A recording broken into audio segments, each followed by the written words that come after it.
I did an oral story with a lady who grew up there on Blackley Road. She talked about the village that she grew up in. The parents felt some responsibility for the children. They did the day to day together. We were poor and we didn't know it. Yeah. So they didn't know what they didn't have.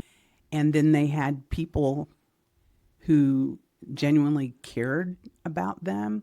I think through the schools that they had just a strong sense of identity of who they were. So it's like, even though the system is treating me this kind of way, that's not who I am.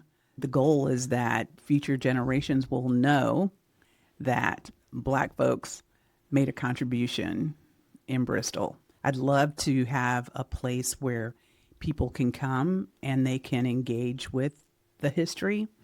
Humans need that. Like, humans are tribal. We're tribal creatures. And I think sometimes we have to go back into history to find what it is. Find a way.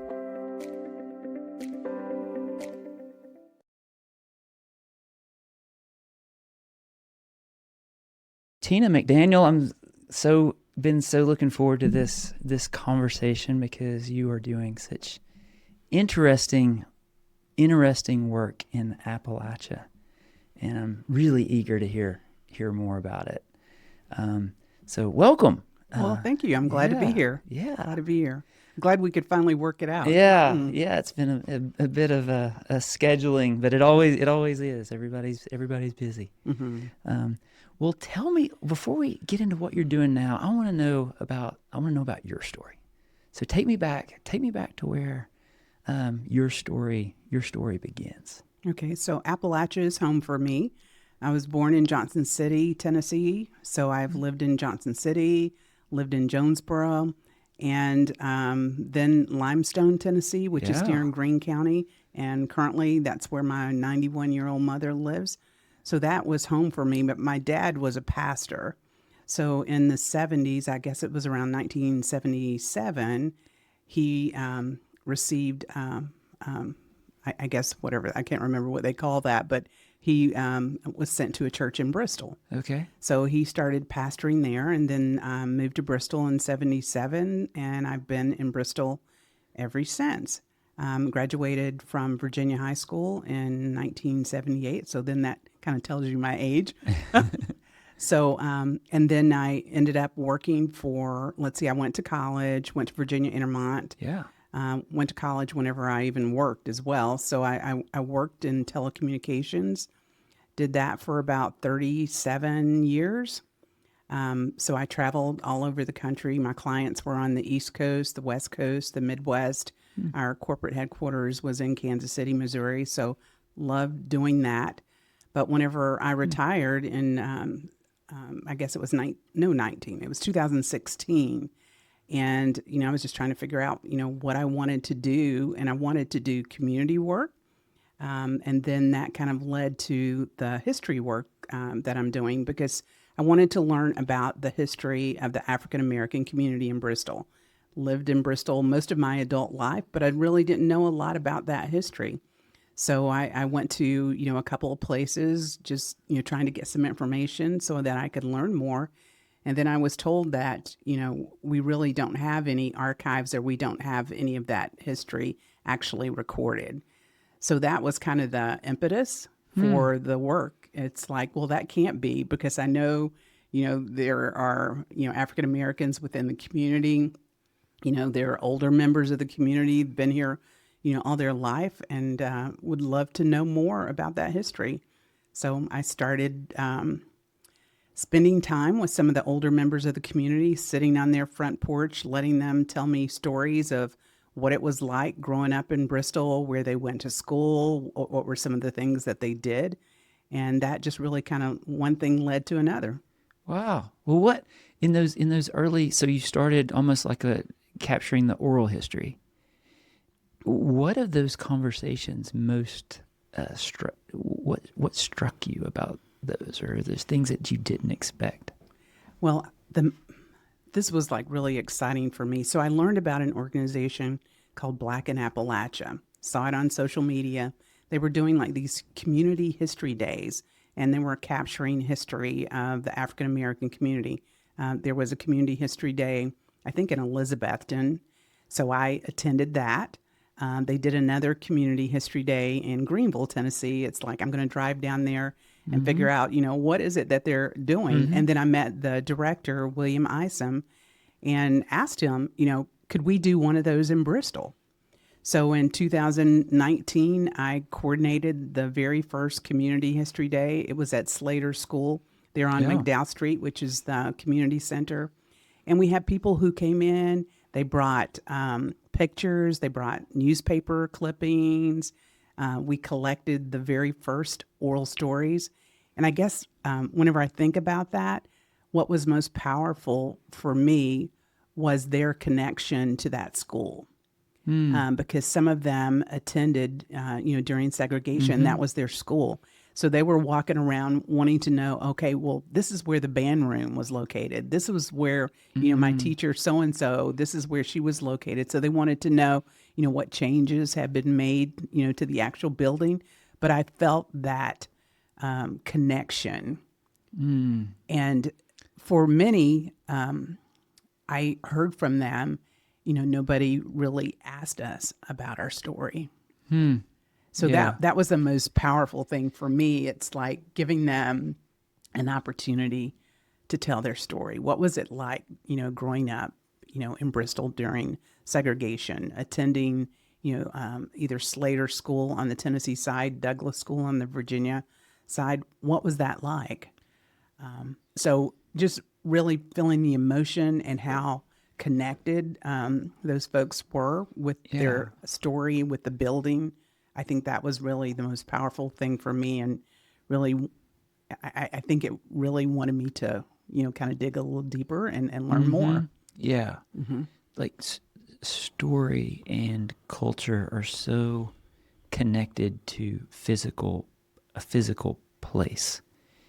I think it's hard. Like in 2025, so much of our lives are done virtually, and we've normalized that.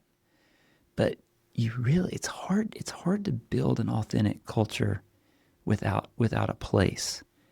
And I suspect that the Black community in Bristol in that era had very few places that was home to them. And the Slater High School, the schools were very much was critical. Home. And the teachers, it was like family. That I've heard multiple times in oral stories, it was like family. So there was that family connection. And then there were neighborhoods actually, in Bristol. So that McDowell Street was an African-American neighborhood. There was another neighborhood on the Bristol. Well, there were a couple of neighborhoods on the Bristol, Tennessee side. One, it was on Blackley Road, had like a nickname, Pig City. But there were like maybe 14, a dozen or more families that lived there, and they called that their village. I did an oral story with a lady who grew up there on Blackley Road. At the time, she had just turned 100. She now lives in Washington, D.C. But to hear her share her story, she talked about the village that she grew up in and how her parents built the home. And then one gentleman was talking about how they didn't have, running water in the neighborhood. And they had, tried to get with the city to figure out, how to make that happen. Then finally they struck a deal. But the men in the neighborhood actually had to lay the pipe for the water. And apparently it was the wrong size. So it was kind of interesting on that story. And then they didn't know how to bill people in the neighborhood. So one person would get the bill, and then other people would contribute, and then they would pay that one bill. But there was that was a neighborhood on Blackley Road. It's right off of, I guess, where Food City on Virginia Avenue. Yeah. So just up the street there near the so that was a neighborhood. And then another neighborhood in Bristol, Tennessee, where the YMCA is located, the round building where the school board, that was called the Woodlawn community. Gotcha. So whenever urban renewal came through, a lot of those homes were removed. And then you'll see some, public housing that's located there. Or you'll see the YMCA. You'll see, this school board building. You'll see the Edgemont Towers. Directly behind Edgemont Towers, it's called Clay Park now, but that was the actual segregated swimming pool. So that was a neighborhood. So that you had, these three neighborhoods on the Tennessee side. Then you go on the Virginia side. So near Virginia Intermont College, the Oakview area, those were, African American neighborhoods. And then a project that I'm working on now called Black Bottom. So right across from the train station where the Bristol, Virginia courthouse is located, that block, I would say the boundaries are probably Lee Street, Scott Street, Cumberland, and Martin Luther King. That block was a Black business district. So that's a project that I'm currently working on. These are the locations that you've described are very small. Like these are very small footprints. And I think it speaks to just the demographics of Appalachia and what a small percentage, the African American percentage there is of the population. And that's the case. That's the case for Bristol. You talked about a village, and I see today in our world people's hunger to be a part of a village, but it's very difficult in today's world to have that. Tell me more about from the stories that you've heard. How is their village different than the world that we live in today? Like, draw me a picture of what that must have been like. Well, to hear their stories, because I've never experienced, the village that I'm hearing about from the stories. Yeah, because it's like every man for himself. Like we come together occasionally, right, in communities for certain times, but for the most part, it's an individualistic world that we live in. I mean, it was wonderful. I mean, the kids knew everybody in their neighborhood. They played together. They went to church together. They went to school together. The parents felt some responsibility for the children, so you could children that weren't their own, weren't their own, and they could get corrected by Miss So and So, if they were doing something that they shouldn't be doing, and it was okay because that was kind of how the village worked. But they did the day to day together. Yeah. Yeah, with a common theme that has come up in this podcast with guests is the idea of resilience. And resilience in children through traumatic ideas is where this terminology came from. And the idea is that you need to be resilient through trauma or life in general, adversity. You need 3 people, 3 adults who care about you. And you start thinking about modern life and how many people they can't name 3 stable adults in their life that can provide like this stabilizing support through trauma. But if we took ourselves back to that culture, I suspect that's not an issue.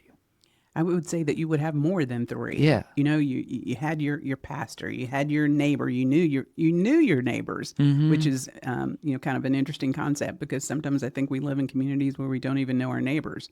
So they would have the more than 3. Yeah. Yeah.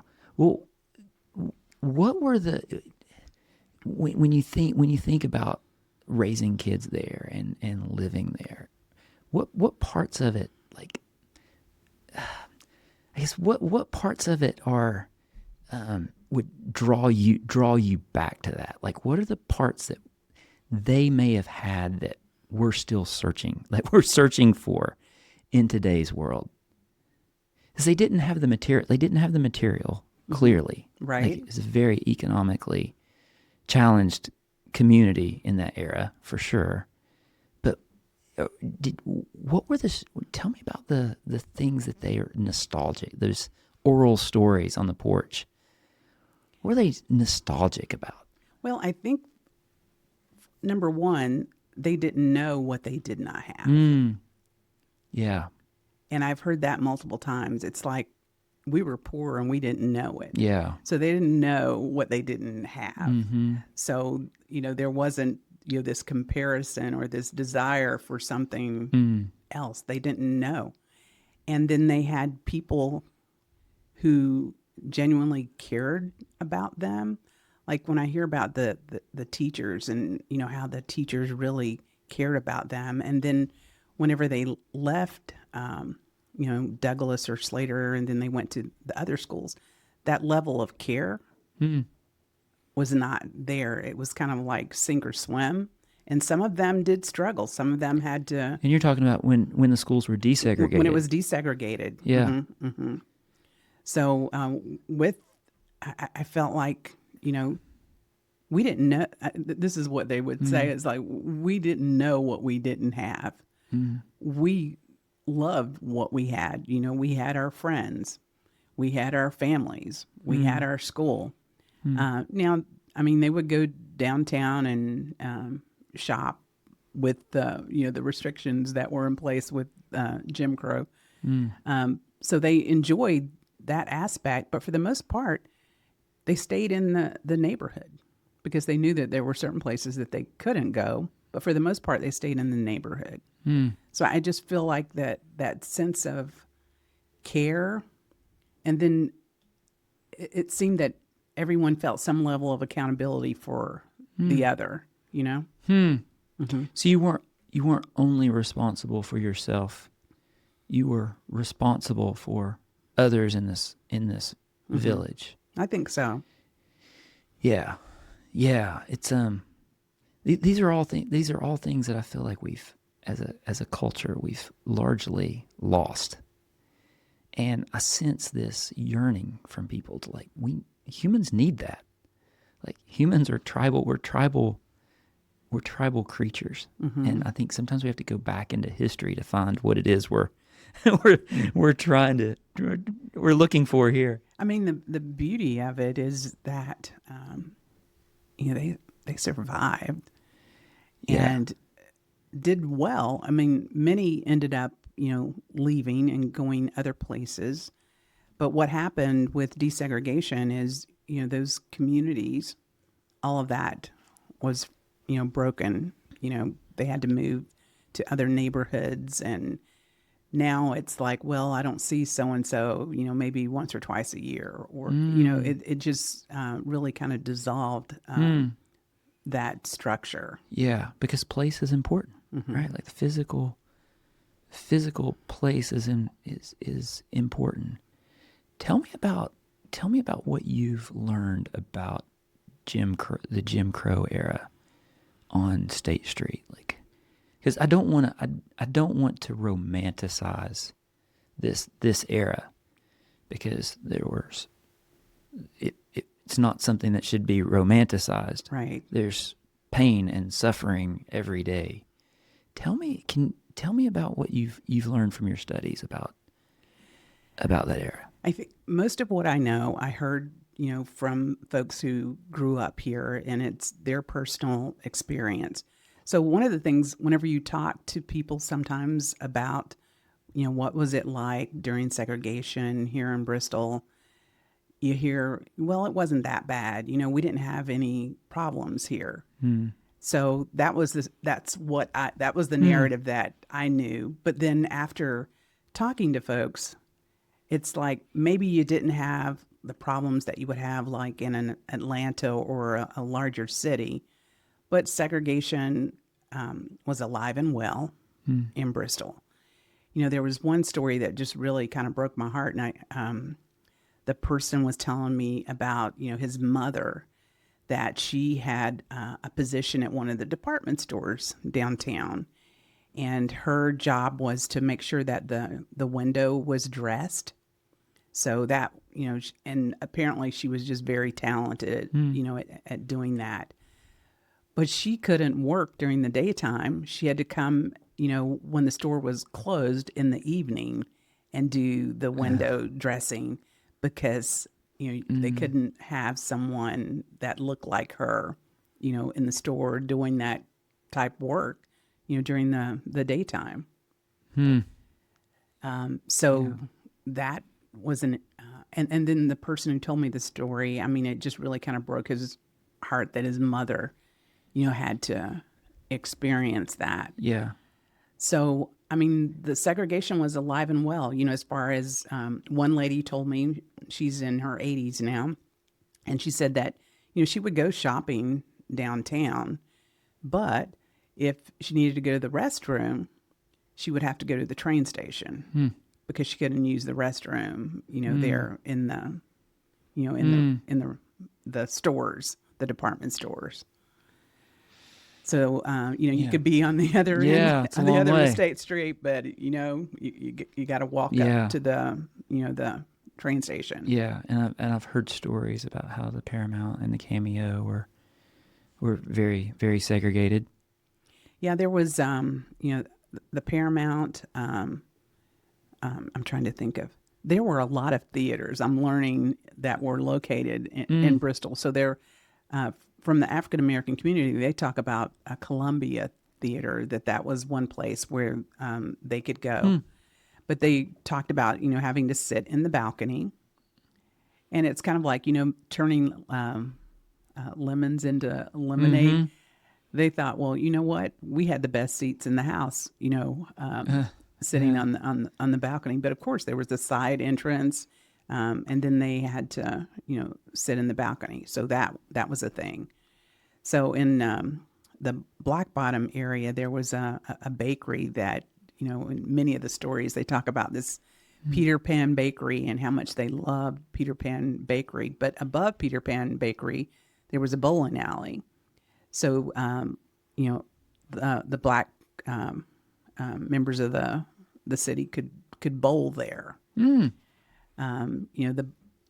was a yellow coach bus. I think it was segregated. So, I mean, all of those components of segregation were pretty much in place here in Bristol. Yeah, and there's got to be a mental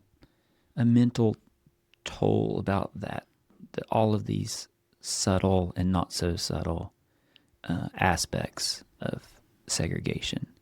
And I wonder about those kids feeling, the kids in those communities. On the positive side, there was a village there where they had many adults that cared for them and took responsibility for them. But then, what does that do to ambition? So that's a good question, because what I've seen, I'm sure that deep down there was an impact, but I think one of the components of the village is that the children were taught who you are, so they never felt less than because they knew who they were. So I think that was important because they had I think through the schools that they had just a strong sense of identity of who they were. So it's like, even though the system is treating me this kind of way, that's not who I am. So I did not get the sense that anybody. I'm sure that there was a feeling there, but I think that they were clear on who they were and their identity. So they didn't allow the system to tell them anything different. Now, they went along with the system because it was the law, but and then you had some who kind of did some things to kind of challenge the system. But still, they knew who they were, so they weren't going to allow that system to tell them anything different. Yeah. It's what we're talking about is not ancient history. Like, this is probably your parents lived through this, right? So this is my parents did, and then I think about with my age. Here I go to my age again. So I would have started school right on the heels of desegregation. So I think I even experienced a little bit of that. We don't want you here. So I didn't experience it at the level of of my parents, but I think I kind of felt some of that animosity Mm-hmm. with, change. Mm-hmm. Yeah. Yeah.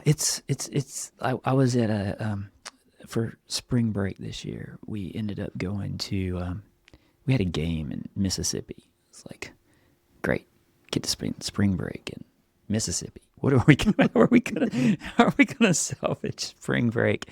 So we ended up going to, we extended it for a whole trip, and we took a road trip through the Deep South. And we went to New Orleans, we went to Birmingham and Montgomery and Jackson. And it was really really interesting. Like this trip, like I've studied civil rights quite a bit over the years, but man, to see the places was so impactful, and to kind of be able to trace that physical story of the slave the slave ships coming into New Orleans, and then being able to see how the museums in Montgomery and Jackson, and how that story played out. And we were at a restored plantation in Louisiana, just outside New Orleans. And we did the tour, and it was a restored slave plantation, and the guide was, I could tell she had a personal connection to the story she was telling. So I went up to her afterwards, like, you seem like you have this is personal to you. And she said, my father lived in that slave cabin over there. Mm. It's like, wow, like we are not far removed. Not at all. At all. Like this is our story. This is not somebody else's story. This is our story. And that's how I look at the work that I've been doing around history. Instead of, it is Black history, it is African American history, but it's also American history. And to take it down to another level, it is our history as people who live here in Bristol. This is our history. So we all own it. Yeah. Yeah. How do you, in terms of race relations in Bristol, what have you learned from your studies? Like, has Bristol gotten anything right over those years? Every place is unique. They've managed this different ways. What has Bristol gotten wrong? What, if anything, have they gotten right? I think Bristol pretty much followed the pattern of other cities whenever it came to like urban renewal and the removal of, it was called blight, but a lot of, Black communities were impacted by that. So even though Bristol was small, we were impacted, and we made some of those same decisions that larger cities made. So, the destruction of Black neighborhoods to either put a street or, public housing, public buildings. We did those things on a smaller scale because we're a smaller town, but still we did those things. So those villages that you were describing a bit ago, and when you were going through them, the one near Edgemont is government. It's exactly that. Tell me, like, do you know the story of, like, what does that picture look like? Like, how did that happen? Because it is part of the story that is not told enough, because it had such an impact. So I don't know exactly, how it all came about. But I know a family, their home was located where the school board building is located, because one of them, I guess she's probably the granddaughter, was telling me that, her grandparents had a house that was located there. So I've heard like different stories, like the swimming pool, which was located behind Edgemont Towers. I've heard different people talk about, well, so-and-so, the Wyatts, Mr. Lorenzo Wyatt, who was, kind of known throughout the community. He was the principal of a school in Johnson City. He was also a principal at Slater School. His house, was impacted. So then, he had to move. So I know, some of the people whose homes were impacted by what happened. So was it cities that just took their power and did public planning on these neighborhoods, and these were decisions that were made at the city council, city government level? Yeah, it was the housing authority kind of had a leading role in it, and then it's the housing authority working with city government, making decisions on, the impacts. Yeah, and it tore at the very fabric of these villages. So it happened on the Tennessee side. It happened on the Virginia side. Yeah. Fortunately, on the Virginia side, I've been working on a project with the housing authority. Beyond Housing is what they're called now. And we were able to locate the archives, the files of the Urban Renewal Project in Bristol, Virginia. So we have pictures of, some of the buildings. We have, the documentation of the sale of, the property and, those things. So haven't actually pursued that on the Tennessee side, but I do plan to do that. Was it a controversial at the time? Were these controversial decisions, or? I'm sure that there were some people that, it affected, the white community as well, because whenever you look at Bristol, to say that you have like a totally black community is really kind of hard to say because of the way that things are, the neighborhoods just kind of overlap. Right. But so I think there was some pushback. But, for example, Lee Street Baptist Church was located in the area that's called Black Bottom. So it was impacted by urban renewal. During that time frame, there was a lot of flooding, with the Beaver Creek. So Lee Street was impacted by that. So then they were, told that, either, you move and go somewhere else, or eventually the building's going to, crumble. So it was an opportunity for them to move to another location, build another facility. But, what they were told, and this is pretty common whenever you look at urban renewal and you hear the stories that people were told about the property. It's a flood zone, or there's something wrong with the property. So I think people were given information that would make them feel like we need to get out of here as quick as we can. Yeah. And then, so it's interesting because a lady that I just did an oral story for her last year, and then we asked her the question about, because she was a member of Lee Street, asked her about Lee Street and the reason why Lee Street moved to its new location on Mary Street, and her response was they wanted the property. Yeah. Yeah. So.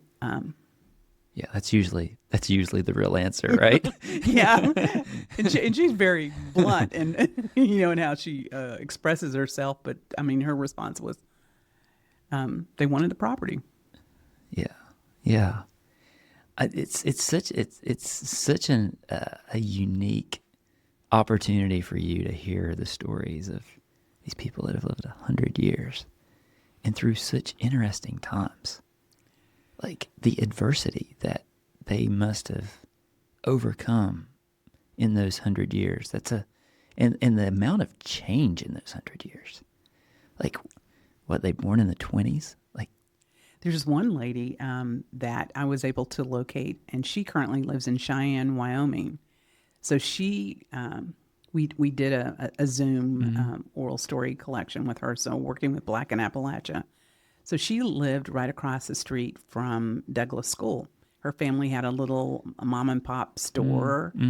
And at that time, part of, it sounded like it was very rural because she talks about, the cows and, all All of right. that. And that's Yeah. right in the middle of town. Right in the middle of town. Yeah. So, I mean, like, that's just kind of crazy. But I mean, this woman is so sharp. She was a teacher, but she wants me to send her a map because she's, I guess, kind of going through this thing where she's wanting to recall where things were. And she wants me to send her a map so that she can kind of mark where certain things were located. Yeah. Yeah. Yeah. Well, so your work has been gathering all of these historical documents that may have existed, and then the oral history, and collecting those. And what is the goal? What is the goal with that? So the goal is that there will be an archive, that there will be documented history about the African American community in Bristol going forward. And the goal is that, future generations will know that Black folks made a contribution in Bristol. So it's really kind of just the awareness and the fact that there is something that tells our story and the contribution that we've made. I have a bigger vision. I'd love to have a place where people can come and they can engage with the history, where researchers can come. If you're researching a family member, maybe you can go to the archives and pull some information. More contemporary, what are some of the topics that are important to the community, and bringing in people to kind of share those things. Currently, at the Bristol, Virginia School Board, they have a closet with just different memorabilia and artifacts from the Douglas School. Well, all that stuff is in a closet. There's no place, there's no place where that can be showcased and people can talk about, those items. So I'd like to, the goal is to have a place where you can engage. And then we talked about community, and build community around that. You talked earlier about the kids who lived through segregation and some of the things that they may have lacked, the opportunities that they lacked. The adults provided them a sense of identity that was strong. Yes. And I think about what you're doing. Maybe that's a generational identity that our kids today have lost. Like, they don't feel a part of the story of their grandparents. It's like it's our individualism is us and our generation, just the here and now. And we've lost that sense of identity from where we came from in those roots. And it sounds like part of your vision is to help children understand the story that they came from. If you were able to do that and have this space, what do you think young African American children today would learn from that story? I think that they would learn that, they don't necessarily see themselves represented today, or even represented in the history that they know about the place where they live. So I think they will see themselves represented in that. And then also have, an understanding that there are some people that look like you that came from Bristol that have done some really great things. And I'll mention a couple of things. So there are two markers that are across the street from the courthouse there in Cumberland Park. So I was a part of that project and co-led the project. I partnered with the Bristol Historical Association, So we have two markers. One is for Charles Spurgeon Johnson. The other one is for Lee Street. So the Charles Spurgeon Johnson marker, Charles Spurgeon Johnson had an amazing career, made an amazing contribution, not just, the fact that he was born in Bristol, but the man was the first African-American president of Fisk University in Nashville. He was a noted sociologist, had written several books. He was a part of the Harlem Renaissance, kind of a pioneer in that. But he was born on Moore Street in Bristol, Virginia. And then his father, Reverend Charles Henry Johnson, was the pastor of Lee Street Baptist Church. So we have a marker there for Lee Street Baptist Church. What's interesting with Charles Spurgeon Johnson, his grandson is Jay Johnson, who was the director of the Department of Homeland Security under President Obama. And he's on the news frequently, so they bring him in as an expert to comment on certain topics. So he just retired. He was an attorney with a group in New York City. But whenever we dedicated those markers, the Johnson family came into town, and then Jay Johnson came as well. Gotcha. So that's like huge. So here you have Charles Spurgeon Johnson, first African-American president of Fisk University. So then I've learned that there are two other historically black college university presidents that were born here in Bristol. So there was another one, Mr. Law. He was president of a college in Virginia University in Petersburg. And then on the Tennessee side, you have Dr. Vivian Henderson, and he was president of Clark College in Atlanta. And then there's another HBCU connection. It was a man, his name was Clay, Robert Clay. He was a barber in the early 1900s. He was also an associate of Booker T. Washington. So he and Booker T. Washington worked together. He brought Booker T. Washington to Bristol. And then there's a college in Nashville, Tennessee State University, and the educational wing is named after Mr. Clay. Wow. So it's just some amazing, highly educated. The common theme there is these are academics that rose high in academic circles from Bristol. And so did these guys go to Douglas and Slater? So let's see. At the time, Charles Spurgeon Johnson would have been like the early 1900s. There wasn't a place for him to attend school, so then he was sent away. So what does that mean? Like he just had to be educated at home? Like no, they sent him to Richmond and different. Now his father had his doctorate, so a doctor of divinity, I think from maybe Virginia Union University. So his father, in that time frame, his father came here like in the 1890s. His father had his doctorate, so he came from an educated family. But in order for him to receive his education, he had to go elsewhere. But then Dr. Vivian Henderson on the Tennessee side, he went to Slater. Thomas Law, I think he may have went to Douglas.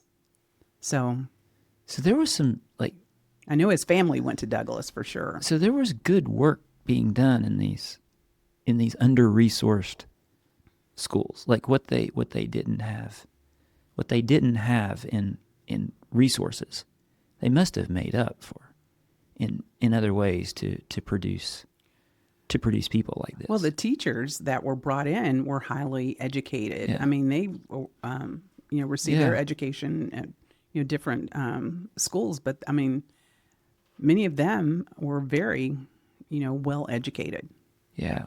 But what happened with integration, many of them didn't get a job. So then they ended up having to leave the area to find employment.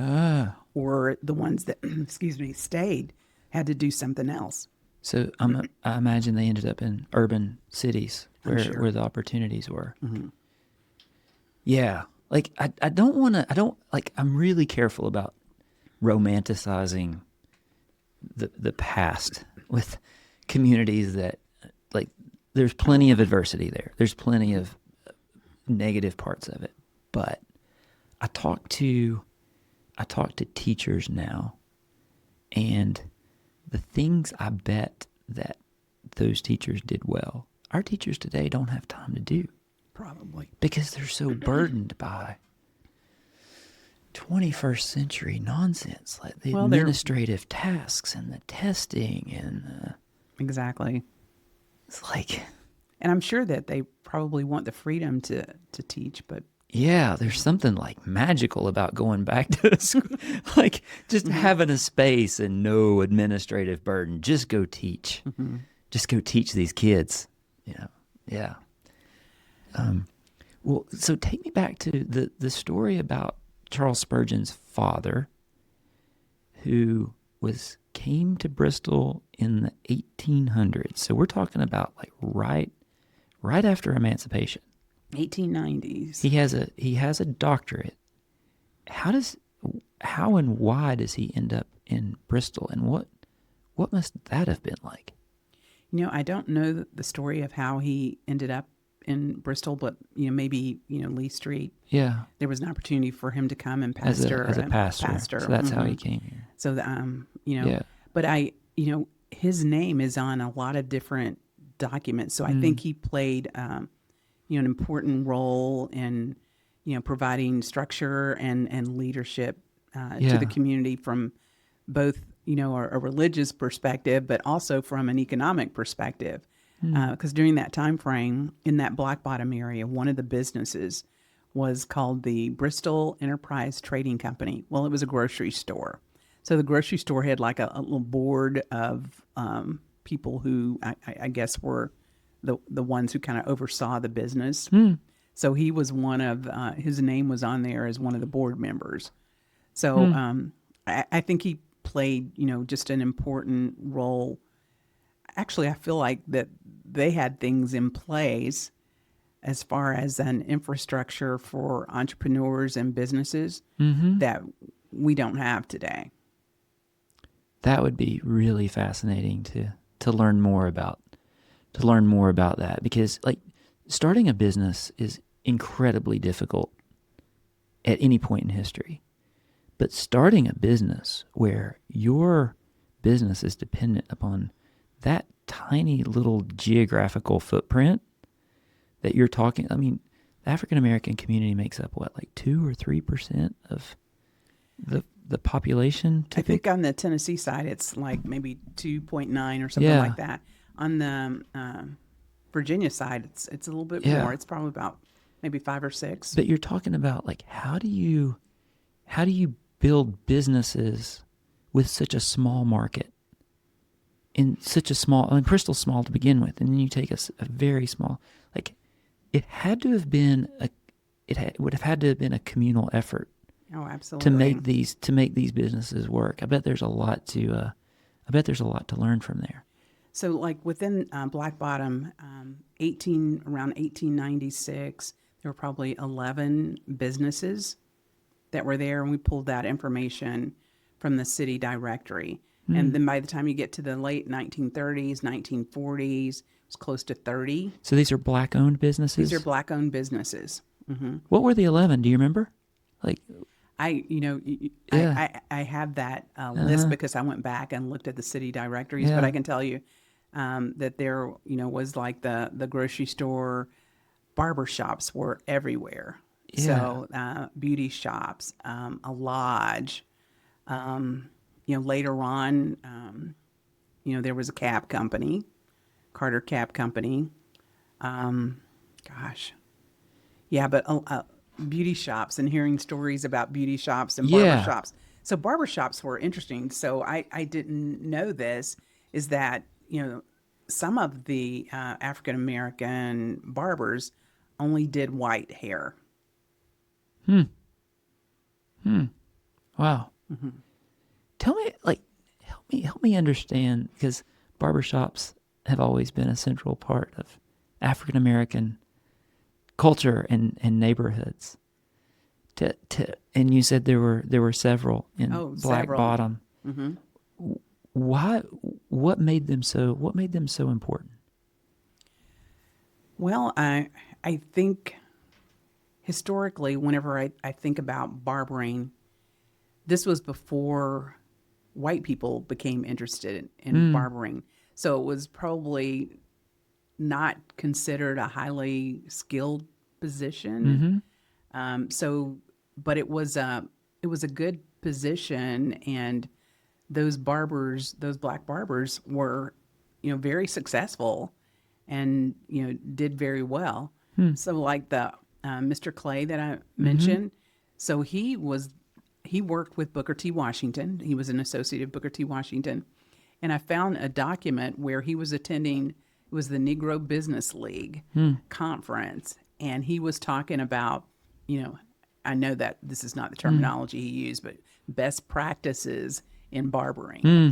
So I think it was just the culture at the Mm-hmm. time, but this wasn't that was a position where black people could move up. Hmm.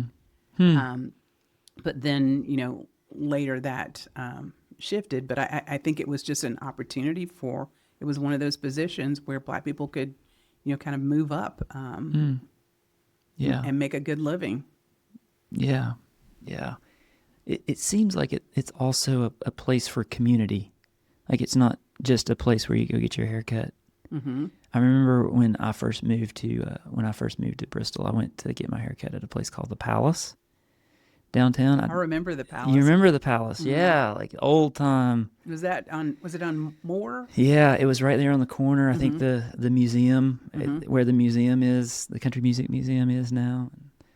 It was old time barbershop, and Hmm. like I remember the guy he had his certificate on the wall, and he was like, I think he got his certificate in the 20s. He was so old, and his hand, his cutting hand shook He's like like this. I was like, praying. what's what's going to happen here? And he would take the scissors in his left hand and steady them against my head, and then steady his cutting hand with the scissors against the Hmm. against the cut. So I have these vivid memories of haircuts at the Palace, but I clearly didn't go there for the quality of the haircut, Hmm. but it was community, Community. right? Like it was a community, and now you go to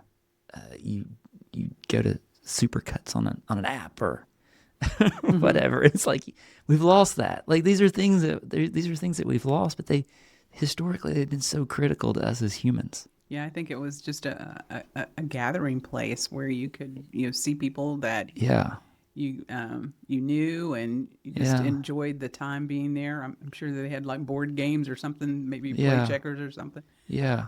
We haven't outgrown that need.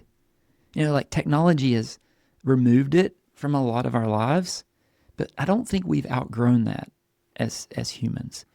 How do you see does the African American community in Bristol have they been able to hold on to that in a way that most of us have lost? Yeah, that's a good question. I think that as time has progressed and technology has been introduced, I think, and then of course the historical things, I think a lot of that was lost. Hmm. I think where there is community is through the churches. Hmm. But I do think a lot of that, I mean, it's impacted. It's not just something that, you know, It's not just a white it's just problem. not a white problem. It's just, it's a problem. It's an American problem that we've lost. Have you found from the oral history that you've collected an awareness of these people that are 100 years old and they've seen all of this happen? Have they given any insight into what they believe is broken in our culture? You know, not anything specific. It's just that through them, I realize what they had Hmm. and what we have is entirely different. Hmm. When they talk about growing up and the fond memories of growing up, and having that community. Mm-hmm. I mean, it's just something that you crave. It's like, Mm-hmm. wow, I wish of course, I didn't want Mm-hmm. the segregation part of it, but it's Yeah. kind of like there are parts of it that, you know what, we really need that again. We need that. We need to figure out how to find that. Yeah. Yeah. It's not an easy problem to solve. It's when we bought the Sportsplex, a big part of what we've always tried to do there is try to fill that gap. And we recognized it in our own lives. Like, there's a hole here. This is not just being busy. Mm-hmm. And this being busy is not there's not a path to success there. Right? Like, we're humans. We need this community, and you need a place, because in today's world, it just doesn't happen naturally. Like, the places where we would have gotten that sense of community, barber shops and grocery stores and church. Like, people don't do those things anymore. Like, we don't go to a grocery store. We don't in and out of the barber. Yeah, I think it does require some intentionality. Yeah. One thing that I think about is, in my family, my father was raised in Castlewood, Mm-hmm. Virginia, in Russell County. Yeah. So there's a one-room church called Bundy's Chapel. And I've been going to Bundy's Chapel every year since I was a kid. So we have a homecoming, and people come in from everywhere. And we've been doing this probably, the church existed prior to the Civil War, but we're saying around 1865. So every year we've been coming together. Mm-hmm. And that's one way that we kind of maintain, relationships and that connection to our history and to families. But you don't hear too much about, those kinds of things anymore. So I feel like it's something really, really special that we have, just to be able to come together, with there are people who, lived in the Russell County area. People who lived in Abingdon, people who lived in Tennessee, and then people who live in other states who come in every year just so that we can be together. Yeah. Yeah. Which is great, but it's once a once a year. year. Like, it's not, that's not living in a village, that's taking a pilgrimage. Mm-hmm. Right? It's different. Mm-hmm. And it's like how I saw this on our road trip, the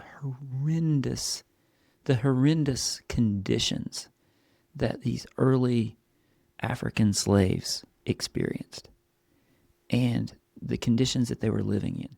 They found a way, like, you look at their day-to-day life, and they found a way to create that community.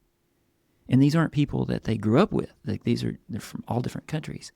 And what really struck me is all the different ways that they found ways to create community under these just extreme duress. And it spoke to me, because what they had with so little is what we seem to be searching for. And with all of the resources we have today, we can't find. And so that fascinates me. I'm hoping that the African American community might have some insights into this. For how do you live a healthy human life in 2025? Yeah, and I can't speak to the entire Yeah. African American community. I'm certainly not the mouthpiece for that. But I'm thinking about, then a lot of it was really out of necessity, and some of it was, this is our culture. Yeah. Our culture is one where we come together. So I think it's the cultural piece of that, and then out of necessity. Yeah. So the question would be for us, you know, what is the necessity? Because I don't think people necessarily see the necessity. Yeah. Yeah. It's not on Maslow's hierarchy of needs necessarily. Right, All right. right. But It's like I have everything that I need. It's, and so, I'm, but I don't realize that, there's something else that I need as well. Now, with your sports complex, I think yeah. people can come together around a sport. Pickleball, I'm finding that Yeah. there's a community. Yeah. It's magic. It is magical that way. I'm convinced it's not about pickleball. It's about the community that pickleball facilitates. Right. And it's just accessible. And so it's really unique. And I just see, like, if you took that away, there's nowhere else you can, like, there would be this void in people's life that it would be so hard to fill. And that's not healthy. Like, Yeah, pickleball should not have this responsibility. But honestly, I know people who that they've connected. Yeah. Around that, they have these friends, Yeah. and they get together a couple times a week, and Yeah. But it's however it happens. But you mentioned beautiful. You mentioned bowling in Black Bottom as one. It's probably one of the few like spaces, commercial spaces. And bowling was it. And bowling filled this void for decades in the last century. Bowling leagues, like, that was where community was built. And there was a very famous book written a while back called Bowling Alone, about how our culture we had bowling leagues, we had communities, and now we bowl alone. That's kind of interesting. I think about, these, I don't know what they call them, but where people come together in a room and they're gaming. Yeah. So Yeah. that even shows that people still want that community, even though you're like gaming and you're not really paying attention to the person next to you, but still there's this need to come together. Yeah. It's a weird place to do it. When my kids got introduced into Xboxes, and I was really leery to let our oldest do that at such a young age. And then I realized, man, this is community. Like, I used to play in the neighborhood. Well, they don't have a neighborhood, so this is where they gather. Yes. Weird place to do it, though. So maybe it's just kind of redefining what community. I'm skeptical, though, that recreates the village that we were talking about, like that village that humans are supposed to be a part of, with multiple people looking out for us and not feeling as though we are alone and fully responsible for ourselves. Like, it just, that doesn't seem sustainable to me. And I don't think you can get that from a video game. No, I mean, it's totally different. I mean, it's engaging. It requires something of the individuals who are participating. You're doing work for Black in Appalachia. Tell me about that project. So, Black in Appalachia has been a part of just about everything that I have worked on. From the Community History Day, Black in Appalachia brought in folks. So the Community History Day was what I mentioned at Slater School, where I realized that we didn't have an archive or any type of documentation on the history. So Community History Days were something that Black in Appalachia did. So I connected with their director, William Isom. They brought in people to actually, do some digital archiving of documents. They actually recorded the oral stories. So I've been working with Black in Appalachia from really the beginning. I also, with the marker dedication, that was in 2021, the Charles Spurgeon Johnson, the Lee Street. So Black in Appalachia was very much a part of that. They were there to kind of record and make sure that we had documentation of that. Most recently, I worked on a community history, community remembrance project, and it was about the lynching of Robert Clark, So learned that, and that was during a visit to Montgomery, Well, Alabama, yep. I that I had no idea about a lynching that occurred in Bristol. So learned about that in Montgomery, came back and started doing research, working with the Equal Justice Initiative out of Montgomery. We installed a marker honoring and really acknowledging the lynching that occurred. So we did that in December of last year. Yep. So now I just recently received a couple of grants for Black Bottom. So the work that I'm doing now is really about identifying and acknowledging spaces, spaces that have been invisible. People didn't know anything about this history. So it's like bringing that history to life and making sure that it is acknowledged in some way. So I received a grant from the Virginia Humanities and a grant from the Worrell Foundation to begin work on Black Bottom. So that's kind of where I am right now. I'll be pulling together an advisory team to kind of look at, what that's, how do we want to acknowledge that? I have some signage that I saw in Asheville in their historical Black district. I'd like to do something similar here in Bristol. Yeah. No, that's how I first found out about you. Is I went to it's the lynching museum Oh, okay. in Montgomery, Montgomery, right? Montgomery. Yeah, yeah. This spring on that trip, powerful place. Oh, yes. Whew. Yeah. And so I was looking around for references to Bristol and found that, and I found the work that you were doing around that. What if in Black in Appalachia, like a lot of this podcast is about people doing important work here in Bristol and in Appalachia. And what I found is that people don't our stories don't get told. If someone was doing some of the things that people do here in San Francisco, everyone would know about it. Everybody would be telling these stories.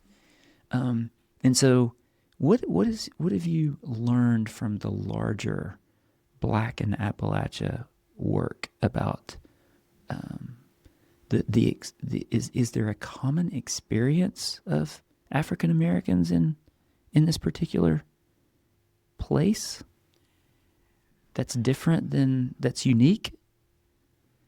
That's unique. I think whenever you look at the industry, the coal mining industry, that's very unique, and those experiences are unique to Appalachia. One of the things is that when you talk about Appalachia, many people think of white Appalachia. So it's like people don't necessarily know about, the Black experience in Appalachia. So that's, one of the reasons, excuse me, for Black in Appalachia is that what we're doing is spotlighting, bringing light to what those experiences, are and were for Black folks in the region. So I think, we had the railroad, so that was very much a part of the experience. And even in Bristol, the railroad, the coal industry, and just the rural, the mountains. I think there are some, unique aspects. And then people don't know about, just the greatness that has really come from the area because those stories have not been told. Mm-hmm. Yeah. So was coal mining, did African Americans, were they coal miners? Is that a... Oh, that's huge. That was a huge part of it. That was a huge part of it. So there's a Dr. Bill Turner who has written a book called, I think it's called Black in It might be called Black in Appalachia. He's written another book called The Harlan Renaissance, Harlan, Kentucky. But Lynch, Kentucky was a coal town. And many of the miners came from Birmingham, Alabama to work in Lynch, Kentucky to mine. So even in West Virginia, parts of West Virginia, many of those miners came from, our area, came from Alabama, came from North Carolina to mine. And even here in some of the oral stories that I've done for people in Bristol, there were people who would get on the train and then they would go to certain towns and they would work as a coal miner. So it was huge. Yeah. Yeah, that's interesting stuff. And then even in my family, I have uncles who worked in Gary, West Virginia, and coal mining. They were from Russell County. So it was huge. Yeah. Yeah, it's a unique, like most of history is told from the perspective of big cities and the urban centers. Well, And then you think about Bristol and even Black Bottom, that was a place where people, particularly black miners, could come and they had like the pool hall. They had places, the hangouts. There were like boarding rooms. There were lots of hotels in Bristol, but the black miners couldn't stay in those hotels, so that's the reason why there was a Black Bottom. So they stayed in boarding houses? There were boarding houses, and the very first, are you familiar with Green Book locations? No. So the Green Book was a book that was published by a Mr. Green. He lived in New York, but it was a traveling guide for black people so that whenever they traveled during Jim Crow, that they would know where they could stop to get gas, where they could get something to eat, where they could stay. So in Black Bottom, there was a hotel. And that was Bristol's very first Green Book location. It was in the Green Book from 1930s, and I don't know if it went away maybe in the 40s. And then there were some homes on McDowell Street. Those were Green Book locations, so they were listed in that Green Book. And then there was another location on the Virginia side right across from Douglas. It was called the Morocco Grill. So that was a Green Book location. It was in the Green Book probably from the 1930s all the way up until maybe 1966 when the last Green Book was published. But so Bristol, played a role in that Green Book, and there were homes and places that were identified as places where black people, as they're traveling, that these are safe places where you can stay, where you can get something to eat. Almost like the Jim Crow version of the Underground Railroad in some ways, and like Airbnbs, like living, like you can't stay in hotels or private residences. Wow. Yeah, so I've learned a lot in this little, this small period of time, but I feel really good about where there was zero documentation, been capturing stories. I had some students from Virginia Tech come to Bristol last year, and we collected, over a dozen stories. So they interviewed people and, recorded, and I've been transcribing, those stories, and all of this will be on the Black in Appalachia archive. So if people want to hear about Bristol, they can. Yeah, that's what I wanted to know. Like these documents, where do they live? So we have an archive through Black in Appalachia. You can go to their website. You can search on Bristol, and it will pull up the items that we captured during the Community History Day. You'll see information about Black Bottom. We have some GIS mapping where there are like little dots on a map, and you can click on the dot and it'll tell you what business was located there during that time. So I think we have like the 1896 version and then a maybe 1936 version. So you can click and see what businesses were located there. Oh, wow. All the work that we did around the Community Remembrance Project with Robert Clark, you'll find that information there as well. Great. Wow. Well, that's important work. Thanks for doing that. Like that, so much of that would have been lost had you not taken that responsibility. Well, I will say it takes a village, and there have been a lot of people within the community who have been extremely supportive, and couldn't have done it without their support. Yeah. Well, I think the next step for Bristol is to find a home for that, and a physical space. Absolutely. And that seems like a solvable problem. So we'll work on that. That would be wonderful. That would be wonderful. I never thought that this is the work that I would be doing. I retired, and that's not exactly what I had in mind, but I think God had another plan. Yeah. Well, I'm glad you're doing it I love history. I taught history for a long time, and so it's such an important part of the story, and I'm glad you haven't let it be lost. Thank you. Thanks for being here today. Thank you. It's my pleasure. Find a way.